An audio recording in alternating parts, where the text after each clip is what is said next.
Hey guys, and welcome to another episode of Pickles and Vodka, the unfiltered mental health podcast dedicated to the things nobody wants to talk about in real life.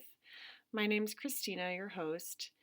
And a quick little disclaimer before I start this. I realized that my intro last week was exactly the same as the intro the week prior.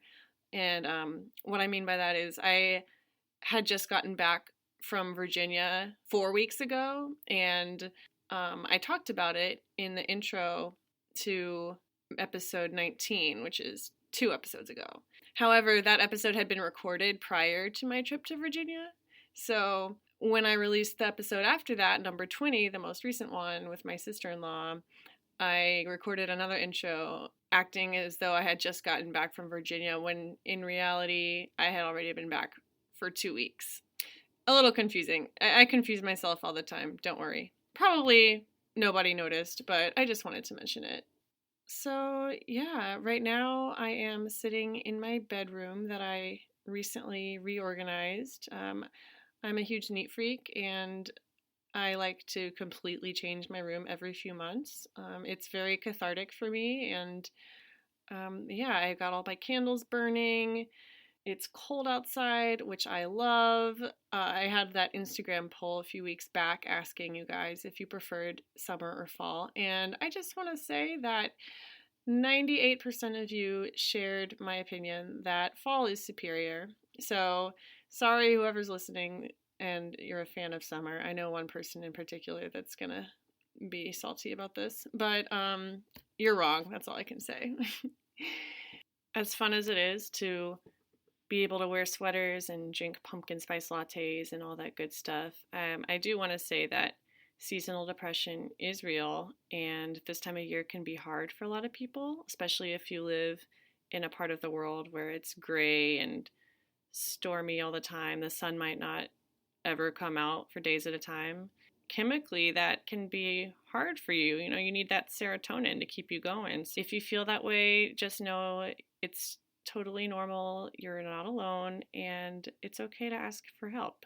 With that said, I'm going to jump right into my interview with Connor. One of the reasons I'm excited for you guys to hear Connor's story is because up till now, I have had a lot of people on my show that have been severely struggling themselves, and they've talked about their experiences, and that's great, but I've never really explored the other side of the coin before, what it's like as a quote-unquote well-adjusted person dealing with a friend who's mentally ill. And Connor has had a lot of friends who have struggled, and he talks about what it's like to show up for them and help them, and all the while dealing with his own shit. So I'm really excited for you guys to hear about that. I hope you guys have a great week. And as always, if you want to be a guest on the podcast, or if you want to shoot me a line saying hello, or, you know, if you have any ideas for topics you want me to cover, just send me an email at picklesandvodkapodcast@gmail.com.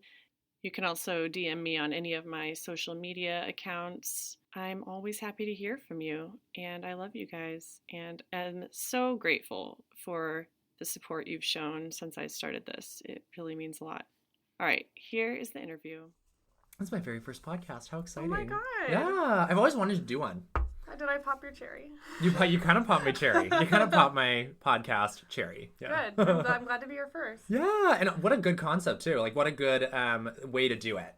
A very substantial, like a very you know what I mean? Yeah. A very serious topic, which I like. Yeah, what is something your crazy. what is your topic? What's my topic? Yeah. So talking about my experience with those that struggle with mental illness. Right. So how I support and accept those in my life that struggle, right? Yeah, especially like someone who struggles themselves. Yeah, and I mean, I've struggled, people have struggled, you've struggled. So we're sitting in my room. Connor is sitting across from me wrapped in a giant fuzzy blanket, and my cat is licking her asshole behind us. Behind me. Giving us loving eyes. I love that.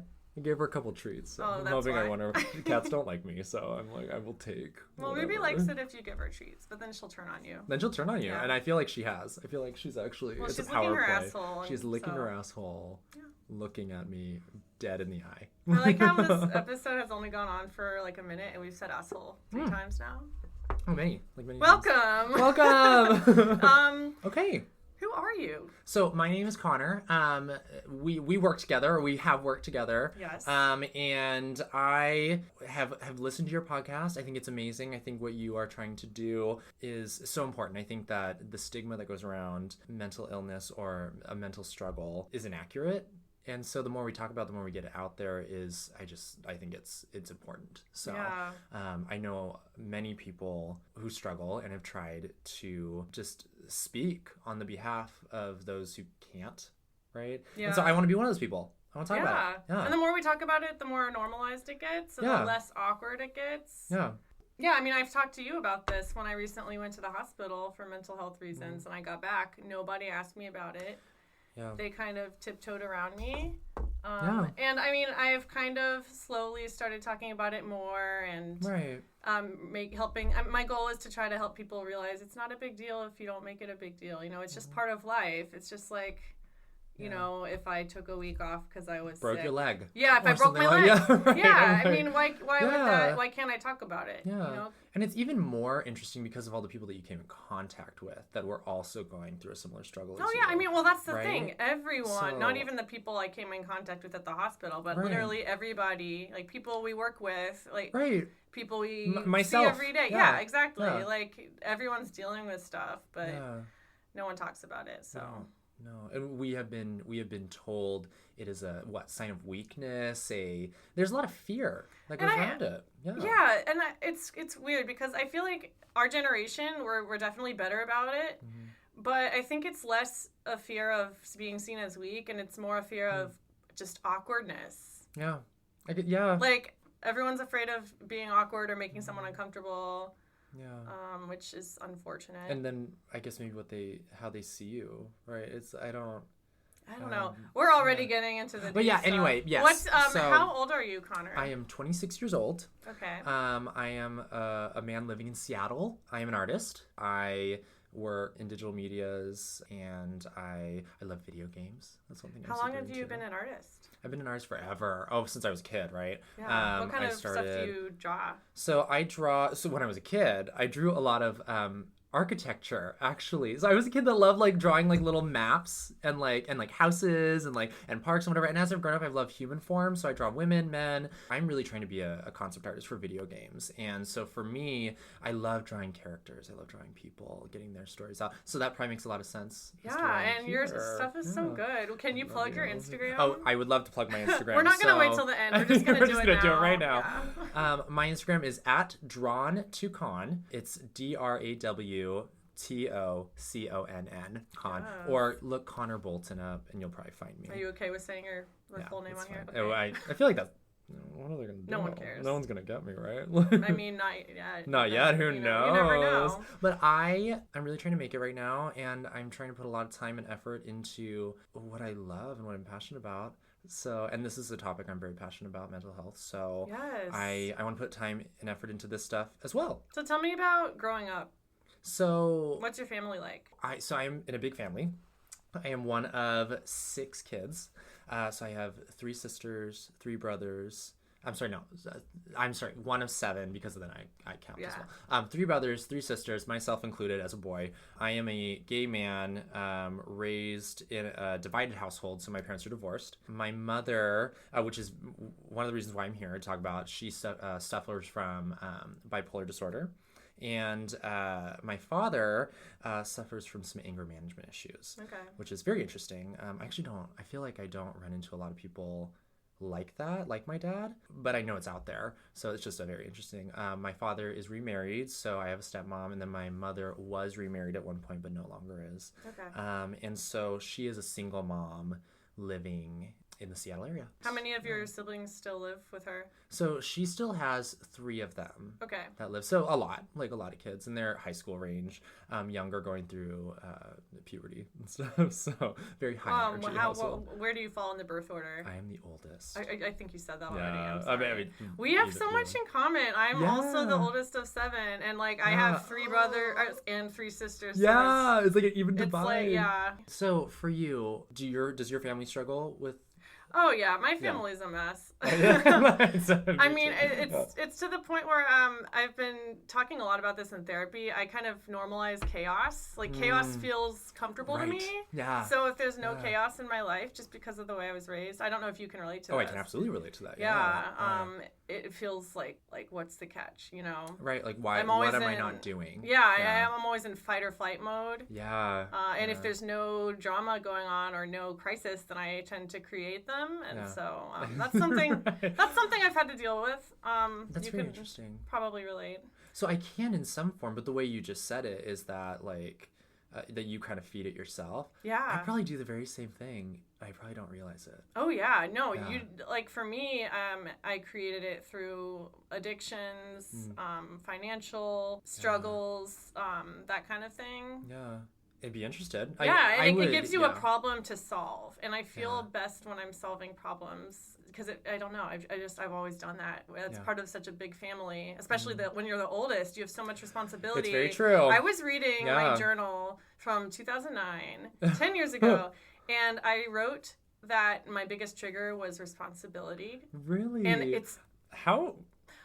It was like very perceptive. Yeah, I was in my head all the time. I had a lot of time to think about this stuff. But yeah, it's the same now. Like responsibilities, like you just grow up with so many. Yeah, what do they say? Like you're the golden child or whatever, right? Because you paved the way. Yep. Right. You're the guinea pig, but you're kind of set up for failure in some ways, but also they expect you to succeed.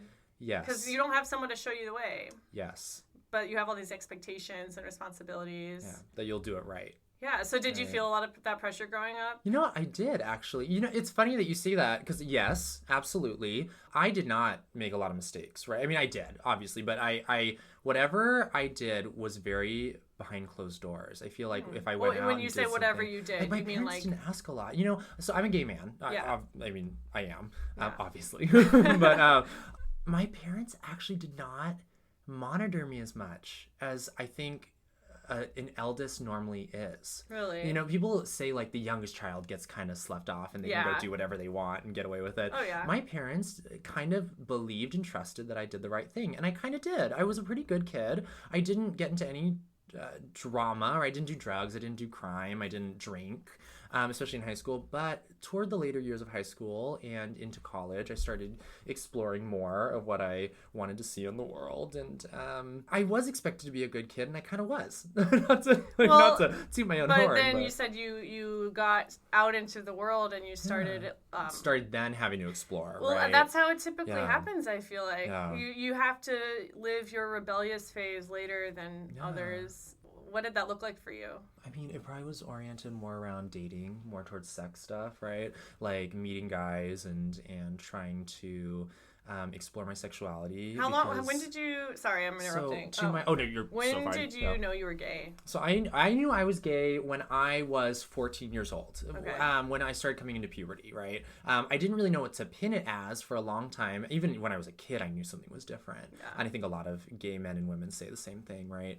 But it was then through media, through whatever urges, through whatever visuals, through whatever dream, Yeah. you know, I found out that I was like, oh, I'm attracted to men. I'm attracted to the male gender. I have to ask, is your family religious at all? They're not. So they kind of are. They are subtly religious. My dad is Christian, right? And we went to church, but it was never an overbearing presence in my household. Okay, good. It was never something that really put a huge block on beliefs and freedom. Your family was openly accepting of LGBTQ lifestyles? Yeah, always. My dad had a hard time, you know, just from discomfort. You know, he's a very masculine man. So it was hard for him to just kind of accept what the reality of being having a gay son was, and the fear of whatever embarrassment he would go through, whatever inner demons he had. But my mom was great. My Nice. stepmom was When did you great. come out? 16. 16. Yes, I'm very flamboyant, so it was pretty obvious what I, like I could just walk through a door, and people would be like, "Ooh, queen!" Oh my god! No, So nothing's changed much. Nothing's changed. No, always out there. Did theater, was a singer, whatever. That's just kind of what I was when I was growing up. So, but you were still the good kid. I was you a never kid. did anything wrong. Yeah, I You're was very obedient. Yeah, very obedient. Really love my parents. I really, really love them, and I think probably because they were so accepting of me, I respected them more, which means I was again more obedient to them. Yeah. Yeah, and I love them. Shocker. Shocker, yeah. As I get older, I think things change a little bit. They're more humanized to me now. And again, with this mental health thing, I see much more of it because I'm older. Yeah, and that can be a really hard pill to swallow. Yeah. It is. It's very hard. Like, I mean, for you, have you seen this kind of stuff in your parents, and have you had Oh, yeah. I mean, my mom, she was on the podcast a few episodes ago talking about her history of addiction. And I saw a lot of that growing up, and we're very open about it now. She's dealt with it. She's overcome a lot of it. But yeah, there's depression and addiction on both sides of my family. And but we did not really talk about it growing up. We just kind of ignored it. How did you guys handle it? Well, it's very fascinating that you say you ignored it, swept it under the rug, right? I feel like my mother did that for herself. I feel like my father did that for himself. I knew that they were in therapy. They went to counseling. They went to couples counseling when they were together. They did all kinds of stuff, right, to kind of help work on their mental things. When did they get divorced? How old They got were you? divorced when I was first grade, whatever age that is. Okay, so like they got young. divorced pretty young. Yeah, I was pretty young, and they both got remarried pretty swiftly after that, and things come along with relationship, right? So they were working on a struggle like that. It is only in recent years that my mother was diagnosed with bipolar disorder. In recent years, in like maybe the last couple. Oh, wow. And it makes a lot of sense to her behavior, right? And I think it was truly just a lack of education around it, that she didn't understand what it was or how it affected her. And now being diagnosed in it, she can understand more. And so now it's a discussion just because she has that on the table. So what kind of symptoms was she showing back then that made you think something was up? Well, so now looking back on it, I think very manic, she would go through these very hypermanic periods, and then, I'm sorry, it's not hyper, it's just manic periods, and then her hyperdepressive periods, right? Much more depressive than manic, but this would embody spending habits. She would spend a lot of money in places she didn't have to, a lot of waste that way. She would go through emotional fits, right? Like where she would be very loud or aggressive with whomever, right? Yeah. Kind of got in the way. Then so loving, like truly just so energized and so passionate and caring, which is also can be a type of mania, right? Oh yeah, totally. And then she would get sad every now and then, right? Whether it be about, I don't know, a lost love, a family member, whatever scenario came up. It was just so back and forth all the time, right? Up and down all the time. It's exhausting. It's exhausting. For a kid to keep up with. Oh yeah, for her child. Before you get older and realize that your parents are human beings, you think your parents are everything and they know everything, and I guess that was for you. That looked like the normal way to handle things. Yeah, right. Yeah, and so I am a very energized human, and so I've never been diagnosed with anything. I was going to ask that. Yeah, I mean, I've never. So I am not in therapy. I'm not in any kind of treatment. I wonder if I've got little tendencies, but I did a little bit of a research paper around bipolar disorder once my mom was diagnosed, just to get a little bit better idea of what it was and how it affects people. I think I have minor symptoms of mania and depressive tendencies, but I'm very hyper. I'm very, very energized, and it can leave me pretty quickly, but it doesn't rule me. I get a little bit of a fear around medication as well. Is that based on anything you've gone through? Nothing that I've gone through, just you know what I would actually say? I would say culturally, media has skewed what medication can do for people, right? I think just Hollywood. Seeing it in a movie, someone's on some kind of drug to help stabilize them. There's this chaos that kind of goes around that, regardless of whatever show or movie it is. I think maybe our pop culture has skewed that for me. So there's a little fear that I have, a little step back from it. So I've taken. What are some examples? Oh, I don't know. Like, what the first thing that came to my mind, American Horror Story. Isn't that crazy? Like, so do you remember, I don't know if you remember Asylum, the season where it was revolving around mental disorder and oh my God. And just that chaos, right? It was hyper hyper crazy. But, no, yeah. They definitely milked that. They milked it. It was worth. Yeah, and it was crazy and scary. Yeah. Right. And it was literally supposed to embody fear. Right. But they were on medications the whole way through. And a lot of mixed feelings about that season. Right. A lot of mixed feelings. I'm sure as someone that. Because I'm on medication. I'm very pro medication. So, I mean, I understand a fear about it. But things like that painted in such a negative, scary and they do. Light. Yeah. And there would be fear that revolves around that. Or. Yeah, all kinds of things, right? So, is your mom on any medication? She is. And for her, it's been a pretty long struggle, I think, to find the balance. Can I ask what she's on? I actually don't know. Okay. I'm actually not totally positive off the top of my head. That's I'd be interested in her talking to you, actually, about her experience. I think she would, of course, give you way more information. Yeah. She would know a lot more than I do. We're ending this episode now. Can I have your mom's number? Cut to mom. Can we call her right now? Let's just give her a call. Like, we'll Skype her. Oh, cute. No, I guess the reason I am here is to have a conversation about, I know so many people, I have so many friends, family members who go through this struggle of whatever they may have, whether it be depression, the bipolar disorder, anger management, whatever. Yeah. And I am not the best at supporting it. I am not the best at giving it the time and attention it deserves. Right?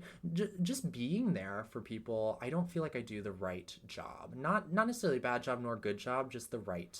And it looks different for everyone. Right. And I love that we're talking about this because so far I've only had people on my podcast that have experienced mental illness themselves, which you have a little bit. A little bit. And we can get into that in a minute, but I think it's interesting to hear from the perspective of someone who is friends with these people and is trying to support them. Yeah, and I love them. But doesn't, and you're right. You mentioned being there for them. Sometimes that's all you need is just be there for them. But also everyone's different.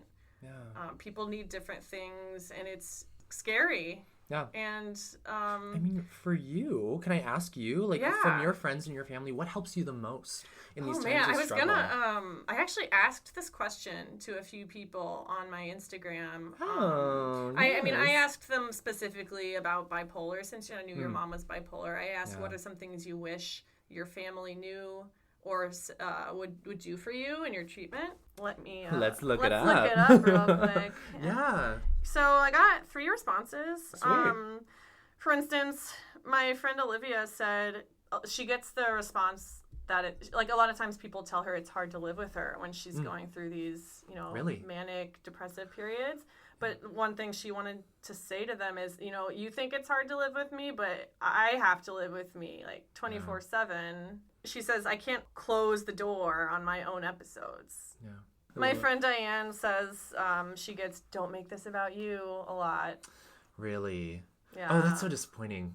Yeah. But yeah. I mean, and then I have one more. This friend of mine says, my parents always tell me that everyone has good days and bad days. And you'll be okay, et cetera, et cetera. Yeah. And she also says they hate any and all medications. So she's been medicated for 10 years, but they have no idea. Oh, and they have no idea. Oh, wow. Yeah. Okay. So that kind of goes along with what we were talking about earlier. Medication can be a mixed bag for people. Yeah. Do you find that you are drawn to struggling people? I do. I think that's a little bit of my personal, my journey, right? Yeah.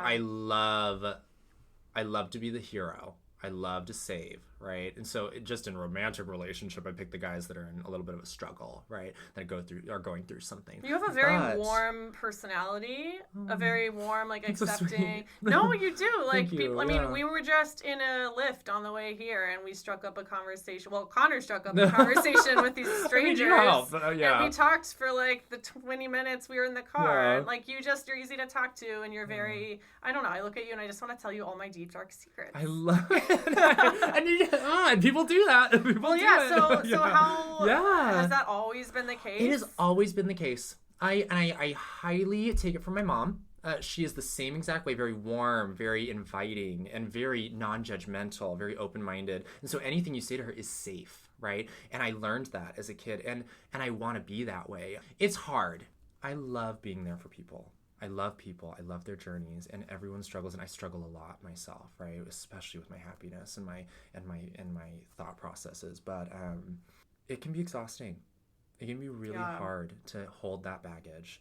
So I have to put it away sometimes, and then I sometimes don't feel like I'm being the best friend because I have to put it aside for a second. I mean, there's that classic... It's its own battle. There's that analogy, you know, you have to put your own gas mask on before you help. Yes, or, you know what I mean? Put the air mask on the plane. On the plane. I hope people know what we're talking about. Yeah, like a plane.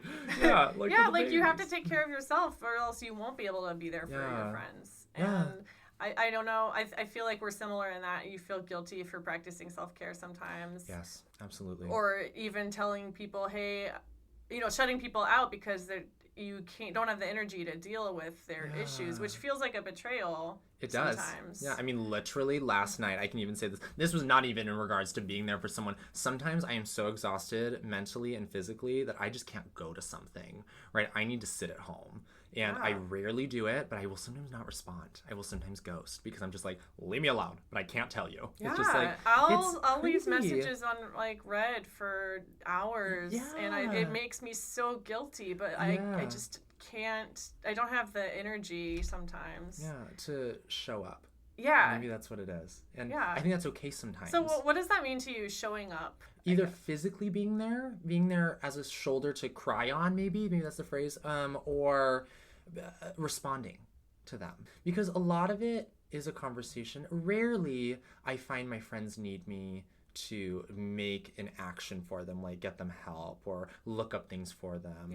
But sometimes I like to do that, whether they're sad about they need to find a new job or they need to find a way to take care of them, whatever it is, right? Normally it's just being there, being in the conversation. And some people, like, I have a couple examples. Like, in my last episode with my sister-in-law, she was saying how she hates it when people try to fix her problems, like look stuff up for her or get her to do something. She just wants to tell them that she feels shitty and have them be there for her. That's it. But then on the other side of that, I can use myself as an example. I was just looking for a job and... you know, as a depressed person, it was really hard to be motivated. And so my friend Max, shout out to them, they invited me over to their house and looked for jobs with me. And that was so helpful. And so in that case, it was really nice to have that kind of support. That's great. But also sometimes you do just want to complain. Yeah. You know? Yes, and you just need to let it out. Like, I don't want you to tell me all the different ways that I can fixing this. You know, I just sometimes need to talk to someone. But it's all about knowing when to apply certain practices to certain situations. And that's the hardest part. And I feel like as I get older, I know a little bit better after circumstance. But we never get it right all the time. Can you think of an example where you didn't get it right? Oh, absolutely. So actually, you know what? This brings up my last relationship, which I think is really important because I think I could segue that into a little bit of where I struggle emotionally. Okay. I was just in a relationship with a boy who was recently married to a woman. So that's kind of tricky. You know, he transitioned his sexuality to coming out and whatnot. Because I love to talk about that deep stuff, I found that I wanted to ask him about what happened for him in his past relationship, things that happened. And I got a little too intimate a little too quickly. I think I pried a little bit too much into a world that he was not ready to totally open, right? Or he was trying to sort out for himself. And so in this situation, our relationship did not last. He ended up ending it with me. Yeah, but I remember in some of our last conversations, a lot of things were said, right? A lot of things said. But one of the things that he did make mention of is like, you asked a lot of questions and without really knowing what was going on for me.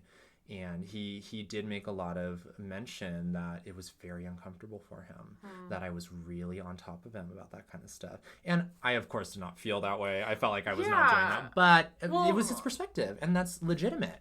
People like you and me, we like to get into the deep. Like, I want to rip I hate small talk. I hate it. I just want to talk about. I mean, that's why I have this podcast, right? I get to talk about all the stuff that no one wants to talk about. But But sometimes it's too much for people. Or like you said, he was still dealing with. That's a huge thing to take on. Oh, I can't even imagine. I can't imagine either. I also sit here and I realize I've had to think about this a little bit, and that I made it a lot about me as well. You know, not just his perspective, what he was actually going through. I was looking for a partner, and I was like, how is this going to affect my life by what you've gone through?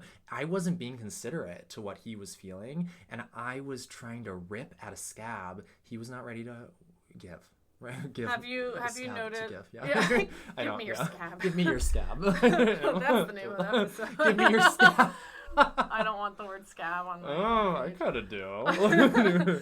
So do you find that's a pattern with you? Absolutely. With your friends who are struggling? You You want to get nitty gritty right away? I do, and a lot of people are actually very receptive to it. I feel a lot of people are really able to dive into it, especially in Seattle, where we live. People just, as odd as that is, I actually find people are way quicker to give me that story. I have not noticed that. That's okay. Tell me about it. I have so many friends that but you know what? This probably gets into the fact that I'm warm and inviting. I don't know. Well, no, I mean, tell me about your experience, because I'm curious. You know, I actually just had to sit down with a girl. I will keep it anonymous, of course, because it's her story. But a girl that just got. Literally, I sat down with her for the very first time, and she just jumped into information about her eating disorder. We had never sat down before, and she just went. She was just like going about what she's gone through and how she's experienced. I was like, oh wow, shell shocked. How did you feel about that? It was a little shell shocking. Yeah, it's interesting because normally you're on the other side of that. Right. You're the one wanting that information. Yeah, and she just went, right? And I've had that before. I've had people that do that, and it's hard. I think in relationship, when I have picked at boys to get more information, I get the response of too much. Please let me live in this for myself. And then sometimes with friends, I find that they're a little more indulgent. They give more, which is odd, which is an interesting divide. So how did you react to that? Her? Yeah. The woman, it was awesome. I mean, in general, when people do share that kind of stuff really fast, how do you? I love it. Yeah. I mean, it's empowering, right? It's refreshing. It's refreshing. Yeah. It is strength to me. Right? I noticed that with you too. Like it was very easy to talk to you about that kind of thing. Like great. You were the only one who asked me about how my hospital trip went. Yeah. So well, and that was very important to me, right? Because I had kind of known a little bit about what was going on for you when it first started, and we've talked about this before. Yeah. And our store, the job that we worked at, they had given you a card, and I loved that. That was very sweet. Yeah, everyone signed it. And everyone signed it except me. I did not sign it. I actually refused to sign it because I did not want to excuse the fact of not asking you what was going on, right? And if a note is given, sometimes I feel like we are quick to say, oh, okay, I was there for you. Yeah. But I wanted to have the conversation with you. And not to say that they don't care. Everyone and they do, was absolutely. beautiful and amazing. Yes, like absolutely. I have the best coworkers in the world. I'm very humbled by the response to that situation. But yeah, it is uncomfortable, and I do the same thing. You know, like I'll write someone a note on the social media, and then feel a little better because I was there for them. Because you were there. You know, and it takes courage, I think, to take it a step further like you did. Yeah, and we were working one-on-one. I remember that I actually got to sit there and have a pretty, not intimate conversation, a pretty private conversation Privacy between is really you important.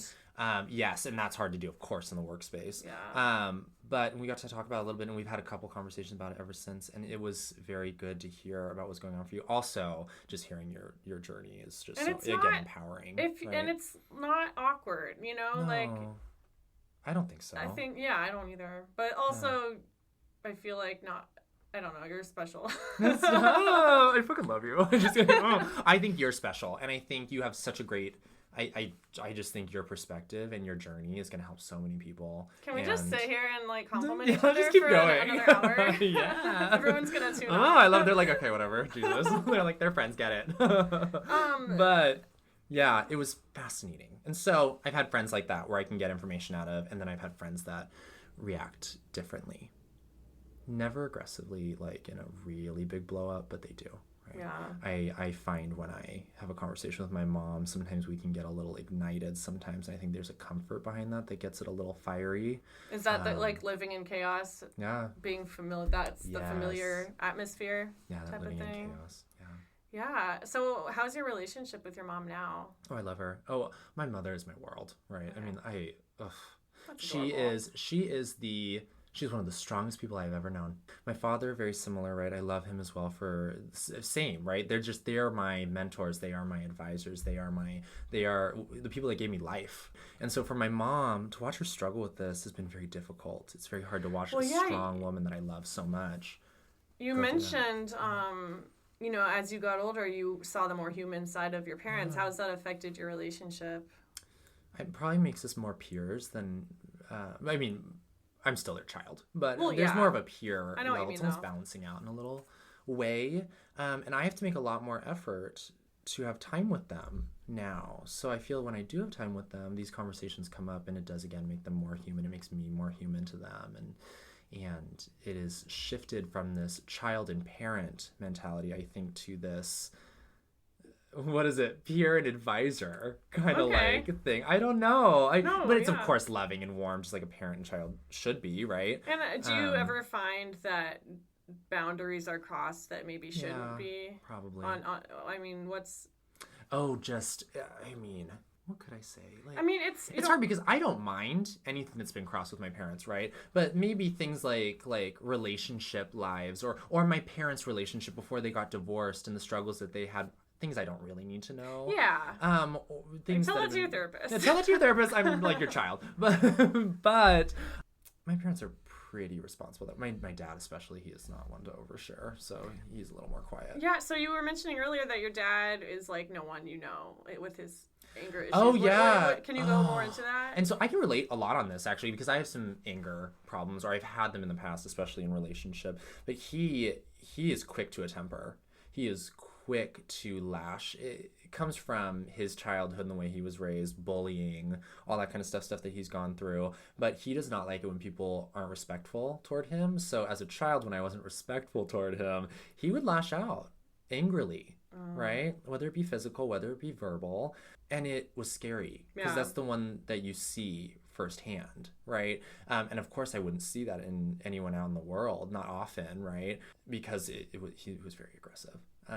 And he's worked on it. He's really worked on it, especially in his current relationship, especially in whatever counseling that he has gained. He does a much better job now, and he's mellowed out quite a bit. Nice. But it's a very scary thing.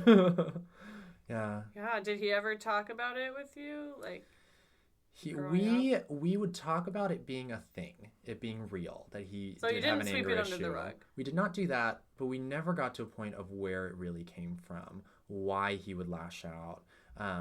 At least above a surface level, right? Like, of Right. course, he would say, "I was bullied as a kid, therefore I got angry." You know, and Yeah. well, what else was? You know, I don't. It's hard. My father and I's relationship is very different from mine and my mother's, right? Okay. My mother struggles with her mental stuff, but my dad and I, we're still trying to figure out how to talk to each other as I become an adult. Because it sounds like you're pretty similar, and that Oh, can yeah. that We can are very similar. complicate things. It can, yeah. Yeah. I love him. He's a good guy, and I would hope in time we can get to a much more comfortable place where that discussion, where we both get a little more educated Yeah. about what's going on. Do any of your siblings struggle with mental health?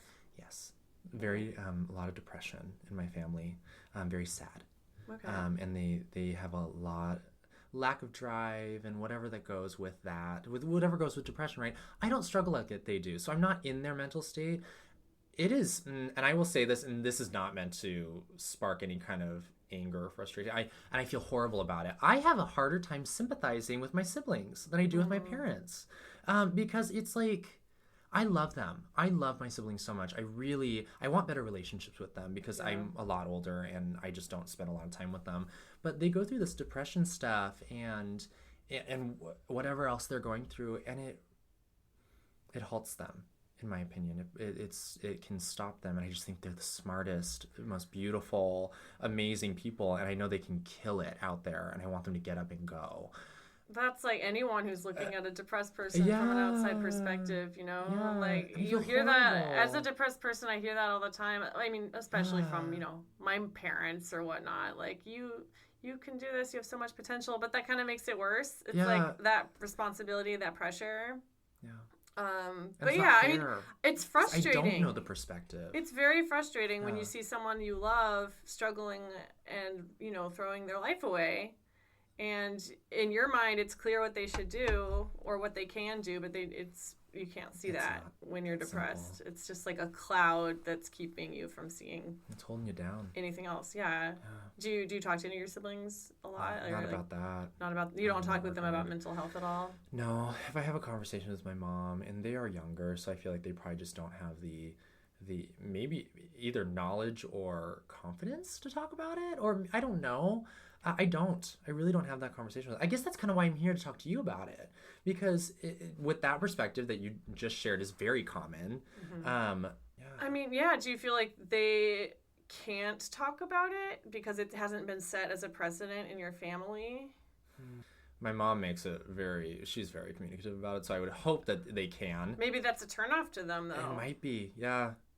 Because you can take this too far. Yeah. Like earlier you mentioned, in a workplace, it's hard to talk about this stuff. Like, I would not recommend, telling all your coworkers your deep, dark secret.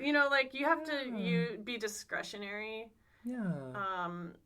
So, yeah, I have known people who have no filter, and they make people uncomfortable, and they tell people things way too soon, and I mean, a lot of people can't deal with that, and sometimes there's negative consequences. Yeah.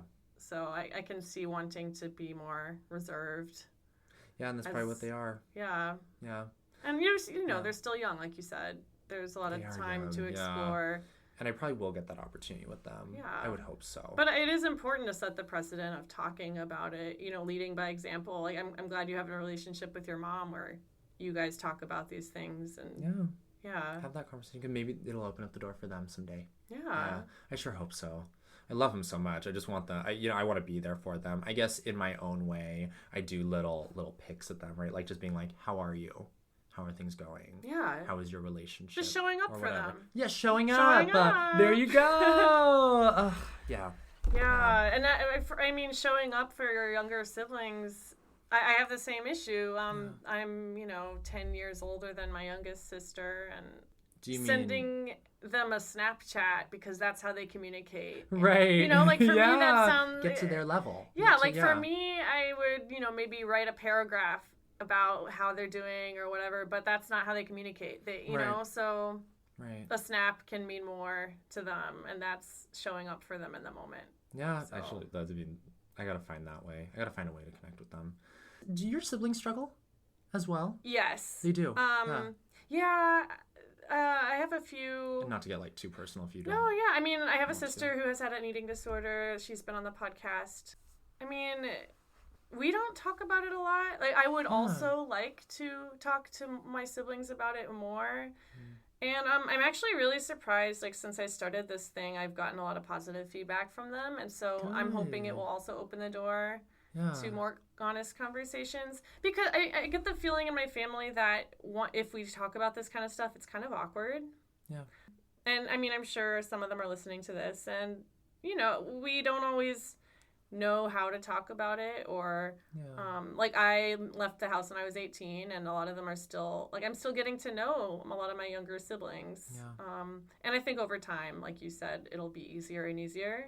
I sure hope so. But it is weird. It's like your relationship, we've talked about the relationship with your parents changing as you get older, but it's also the relationship with your younger siblings. Like, the dynamics change so much, and it's like realizing that they are going through their own shit too. Yeah. It's tricky. It is a tricky dynamic because of all of the... There's just so many factors. And I think that's what is the most overwhelming part of being a supporter to those struggling. Yeah. I wanted to go back to supporting your friends who do struggle. Have you received any feedback from them? Like you said, you don't know how to... what have you done so far?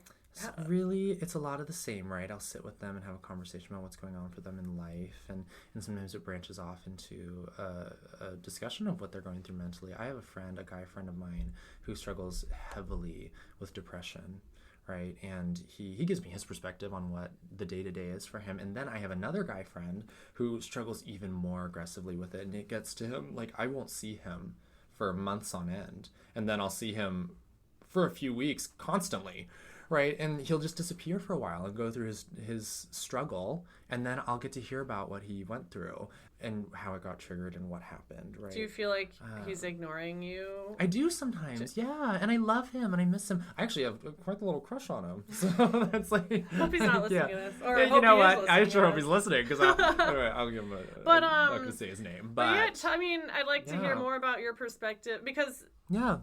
I mean, I'm not just looking for tips in this episode. I'm looking for your perspective. Right. How do you feel when your friends are going through the shit? And they kind of evaporate and they kind of disappear. Yeah, like how does that make you feel? I worry for them. But at the same time, I know they will come back around. I get, this is very self-indulgent.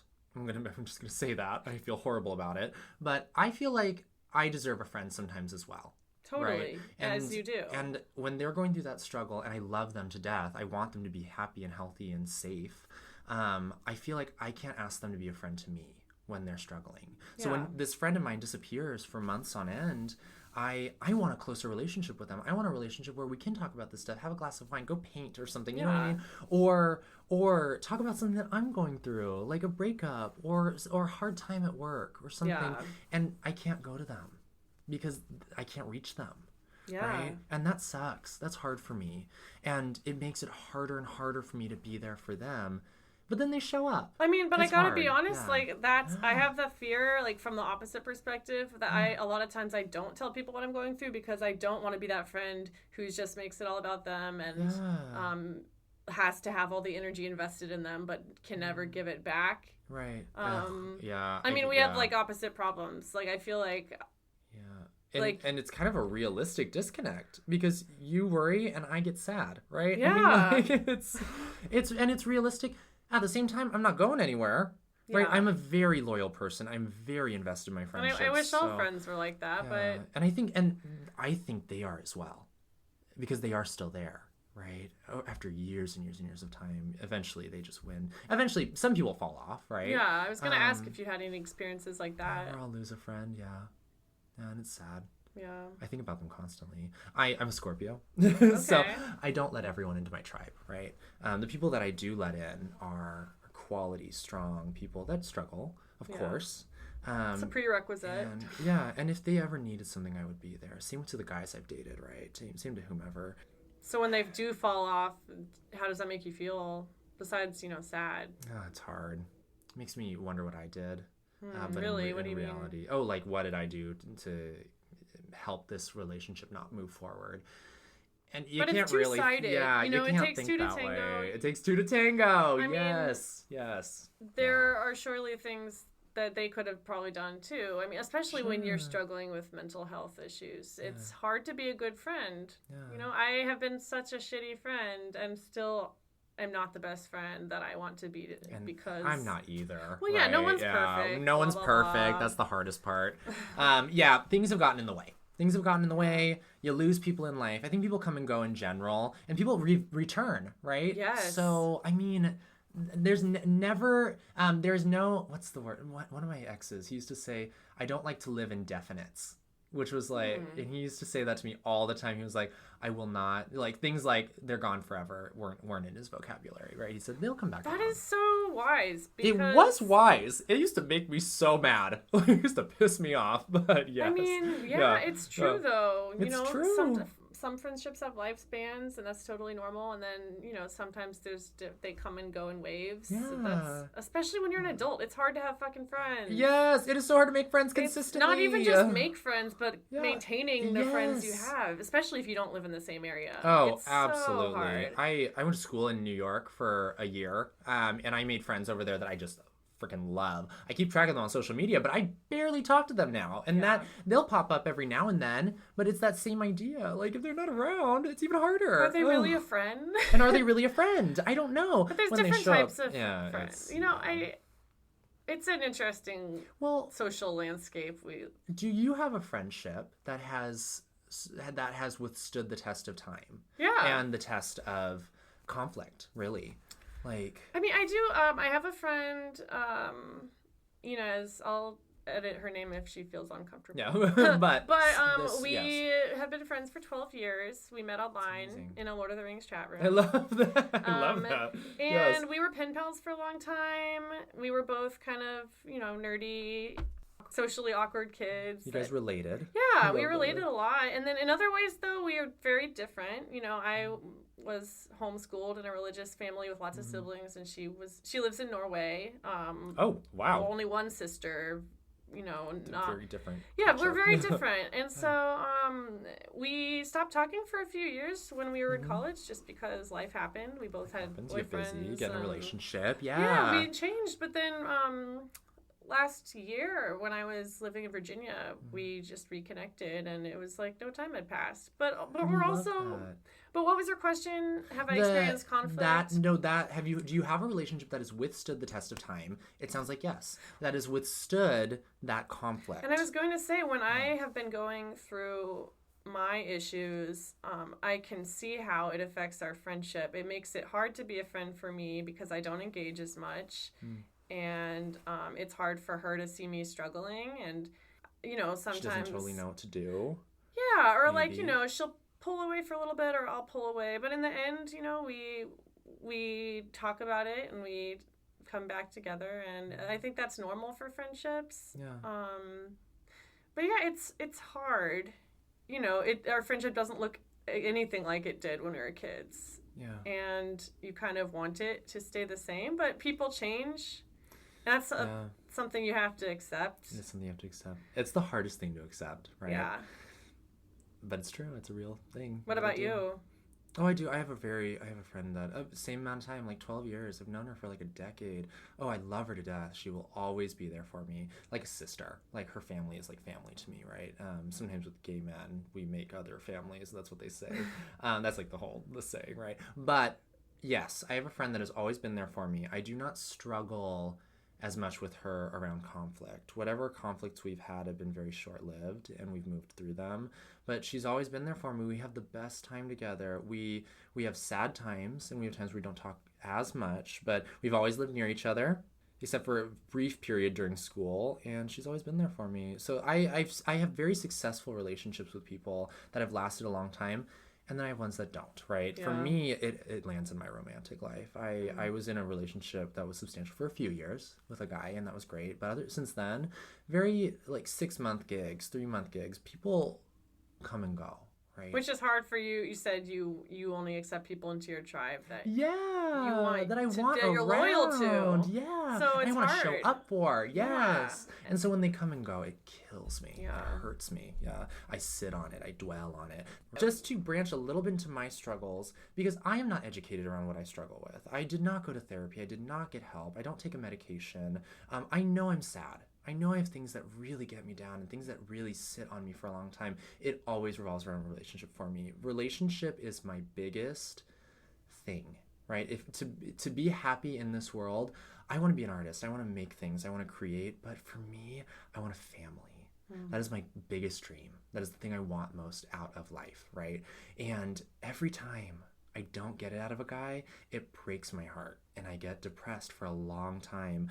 My art suffers. I don't eat. I don't take care of myself. I'm trying to remedy that, of course, now. Yeah. But and I don't sleep. I don't want to be around people. I don't want to be around meaningless people. Is it because you pinned all your hopes and dreams on this one person? One person, and that's not fair, right? Yeah. And that's not healthy for me nor them. Right. And so I'm coming to realize that now as I get older, and the more it happens, right? Yeah. And again, it's just not fair. It's hard. I mean, it's good that you know what you want, and why waste their time. Yeah, why waste my time? Why waste your time? Yeah. Yeah. Especially as you get older, you have less time to waste. I have less time to waste.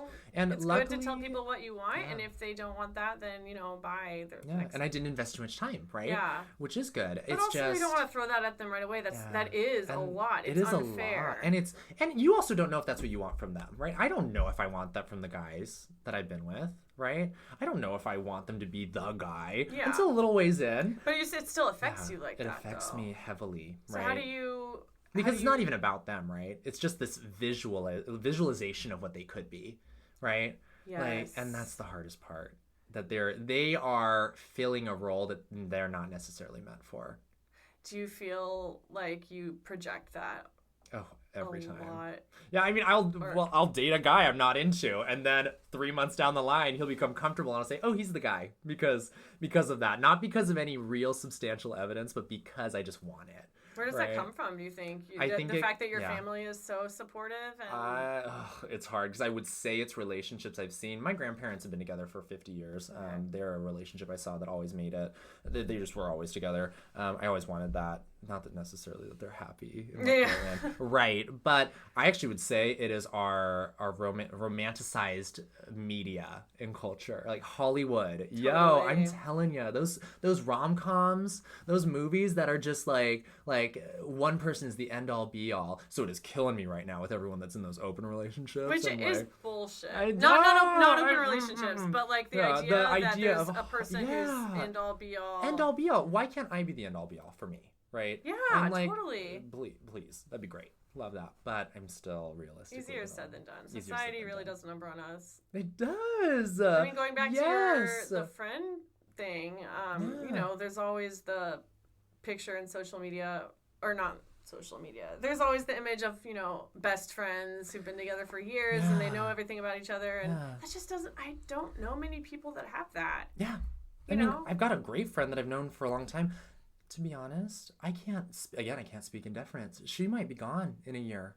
You know, she might go do something else. She might die. You never know. Not to be like morbid, but you know, you never know. Yeah. And so I am trying to be better at living in me and being proud of me and doing the things that I always want to do with my other dreams. It is hard that my greatest dream, though, revolves around this relationship because I can't do it alone. But you shouldn't be sorry for that either. Yeah. You know, that's a worthy dream, and you can totally have that with someone that deserves it, that you deserve. Yeah. You know, so, but it is tricky. Yeah. It's my biggest struggle mentally, right? That's where I get my biggest issues emotionally. How have you been getting support during this time? I would say, just my friends and my family, right? So I get a little bit of that support that I really look for, just someone to talk to, someone to communicate. Maybe that's why it has been so easy for me to do that for others, because I get it a lot. I count my blessings with just the people in my life that are so wonderful and so there for me, you included. I mean, I spoke to you many times about the relationship that I was just in that ended and how hard it was for me, even if it was short-lived. I saw you the day after it happened. Yeah, it was came into work. It was a nightmare. Yeah. But everyone at our job was phenomenal, so kind to me, so open-minded, did not hold it against me, even though I didn't show up for a couple days, right? Like mentally and emotionally, I just wasn't there. I was just so out. Sometimes you need to check out. Yes, I should have just taken some time off. Easier said than done. Easier said than done. I It's a didn't whole want to other be in my podcast to home, talk right? But my people have been my saving grace, right? They have been the people that have gotten me through any hardship I've ever been through. And so I like to surround my people. I guess that's why I want to be there for others as well. I was going to ask, do you ever look at your friends and think, I want to do that for them? Like, what are some things that your friends do for you that have worked? I mean, they just talk to me. They call me. They check in on me. They take me and go do something fun, right? Or they show me my value. Like if I can't find it, right? Yeah. It's so funny. I want to do the same thing for them, and I got a chance to do that actually in this breakup, which was amazing. Oh yeah. Weird divine moment. You know, a girlfriend of mine, the sister of this best friend that I was just mentioning. She is also very close to me. I'm very close to that family, right? She went through a breakup a few weeks after mine. Very significant relationship. She had given me so much support toward the guy that I just broke up with, and then I got to do the same thing for her few weeks later. It was fascinating, and I learned how to be a better friend. And that's beautiful because it's like two-sided. You know, I'm assuming it was such a bonding moment. I'm telling you. That's amazing. I love that girl. Yeah. How's she doing now? I think she's struggling, but that's okay. I mean, we do. How are you doing now, Connor? I'm doing good, yo. Actually, I feel great. You know, I moved into a new place. I have a new job. I'm sitting here with you having a conversation about something that is. It's out of my comfort zone, but I feel stronger for doing, right? I'm pushing myself in life, finally. And now that a relationship is done, I know it's not the end all be all, right? Yeah. So I feel great. Thank you for asking. Happy. I see great things for you I in the know. future. And I see we great work things down for the me. street from each other We work down the now. street. Well, and we're just friends. Yeah. And we're going to hang out all the time and Yeah. chat. And whenever you need me on a podcast, I'll be there. Vice versa. I'm going to make you be in my mini-series on YouTube. It's going to be great. I will definitely plug that when it Oh. happens. Oh, yeah, when that happens, no, you're in it. Oh, So yeah. I'm like, we're going to talk about you. The verdict's still out about that. Okay, well, we'll figure it out. But yeah. even if it's just a cameo, even if you like just kind of show up for a minute. Oh, yeah, my listeners will definitely hear about that. I want to just ask you, like, so when you do these podcasts, is there a piece of wisdom you like to impart on people, like, consistently? Me? No. Yeah. I ask people if they have any advice. They Yeah. want to. I mean, you're the guest. Like, I want to hear what you have to say. Like, this is your platform to talk. This is your chance to talk about mental health in an unfiltered way. Yeah. Things you can't or Just say. say. Yeah. Like, do you have anything else you want to add? You know, I feel like we went through a lot of stuff, and I feel really good about it. I hope it was in some form coordinated. But I think maybe that's what I want to get at. A lot of this is so uncoordinated for me. It's very all over the place, my feelings around my friends and my family and my personal struggles of mental health. And living in that chaos is really difficult. But I think the more I talk about it, the clearer it's becoming. What would it look like for you if it were coordinated? Like, what's your vision? I think I'm living in an insecurity around how I tend to my friends and my family and myself. And whereas I feel like this was just like discombobulated for me, like, what am I feeling? Where am I coming from? What am I doing? Maybe it wasn't. I know. I mean, that's how I Maybe feel that's the every day. lesson. You know, Yeah. it's okay to be imperfect and go with the flow and not have a plan. Oh man, I am a huge planner. If I don't have a plan, it freaks me out. But sometimes that's okay. You know, sometimes it's okay. And there's no secret formula. Like, there's no right or wrong way to help a friend. Yeah. I think, like, that's one thing to take away from this is that don't worry about being there in the right way. I mean, I don't know what I'm trying to say. It's okay to be imperfect. Just show up for them and take it from there. Yeah, maybe that should be the name of this podcast. Show up. Show up. Oh man, there's so many great names. What did we say earlier? I don't remember. There were some good ones though. Not the scab one. The one when we were at the store. When we walked. I can't remember. If it comes back. Pearls! Pearls! Oh my God. Pearls on the ground. What was it? Well, it was like Pearls pick the pearls up. everywhere. Pearls everywhere. I was like, this episode's gonna have so many pearls of wisdom. So many pearls of wisdom. And you were like, pearls everywhere. Pearls everywhere. I think it does. Oh man. I loved this. This was so fun. Thank you for having me. Thank you for being here. Yeah, honestly, anytime you need it. I would love to. I'm going to just keep listening. Tune in, people. Yes, it's good shit. Please. It's good stuff. Yeah, well, thank you so much. Yeah, you're welcome. I hope you have a great rest of your night. Me too. We both need to get up super early. Yeah, so we got to go. So we're going to turn this off, and yeah. Lots of love, everybody. What? Lots of love, everybody. I thought you said lots of leather, everybody. No. Could you imagine? Lots of leather, everybody. Lots of leather. On that note, bye. Bye.